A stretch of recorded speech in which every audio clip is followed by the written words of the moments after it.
স্টেশনে একজন ভিক্ষুক, তার হাতে দেখলাম যে আইফোন। ইউরোপ আমেরিকায় আসার পরে বেশিরভাগ মানুষই দেখা যায় আইসা সেরে একটা আইফোন কিনে। আর আমরা মনে করি আরে সে বিদেশ গেল 2 দিন হয়েছে, যাওয়ার পরে একটা আইফোন কিনে ফেলছে, এখানে কি আইফোন কি সস্তা নাকি?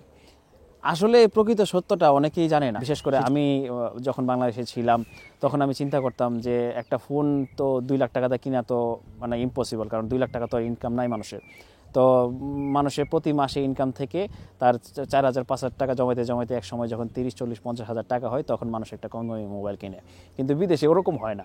বিদেশে ওরা যে যত ইনকাম করুক না কেন, ওদের একটা মাথায় একটা ইন্টেনশন থাকে যে একটা আইফোন কিনতে হবে। ইভেন আমি ওই দিন স্টেশনে গেলাম, স্টেশনে একজন ভিক্ষুক, সে ভিক্ষা করতেছে, তার হাতে দেখলাম যে আইফোন।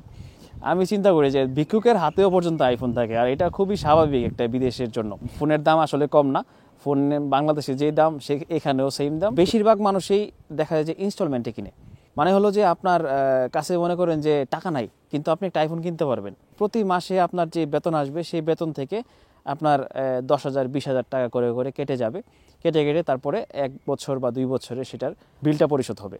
কিন্তু আমরা মনে করি যে আরে তার মনে হয় অনেক টাকা, যাওয়ার পরেই একটা আইফোন কিনে ফেলছে, কিন্তু সে আসলে কীভাবে কিনছে সেটা হয়তো আমরা অনেকেই জানি না। ফোন চুরি হয়ে যায় বা ভাঙা যায়, হারায়া যায়, নষ্ট হয়ে যায়, তারপরে কিন্তু আপনি নতুন একটা ফোন নিতে পারবেন। এটা হলো যে একটা সুবিধা। কী সুবিধা? সেটা হলো যে আপনি যদি ইন্স্যুরেন্স করেন ফোন কেনার সময়, আপনার প্রতি মাসে একটা নির্দিষ্ট চার্জ আসবে।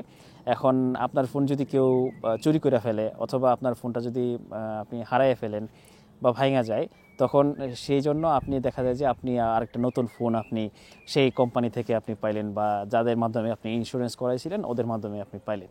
তো বিদেশে এই সুবিধাগুলো থাকার কারণে মানুষ বেশিরভাগ ক্ষেত্রেই দেখা যায় যে খুব দামি দামি ফোন ইউজ করে। যাই হোক, আপনারা সবাই ভালো থাকবেন, সুস্থ থাকবেন, সুন্দর থাকবেন। এরকম সুন্দর সুন্দর ভিডিও পেতে আমার পেজটি ফলো দিয়ে রাখবেন। আল্লাহ হাফেজ, আসসালামু আলাইকুম।